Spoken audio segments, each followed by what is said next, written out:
How to get a new Venmo card. Hi everyone, in this video I'll be showing you the ways to get a new Venmo card.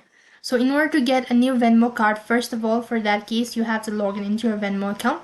When you're logged into your Venmo account, that's going to take you to the home page, and from the home page click the menu bar from the top left hand side corner, and as you do that you'll be able to see the menu bar, and from the list you can go ahead and select Venmo card. As you click on Venmo card, then you can go through the instruction that has been provided.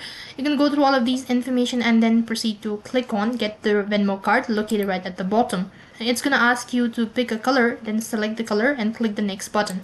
As you do that, type in the first name and then last name and click the next button once done entering the following information. Now you have to go ahead and enter in your social security number and then your date of birth. Once done with that procedure, mark on the terms and condition and tap the next button. As you've done that, now you can go ahead and select the read automatically button. As you've done that, within no time you should be able to get your Venmo card. I hope the video was helpful. Make sure to like, share and subscribe to our channel. Thank you for watching. See you in the next video.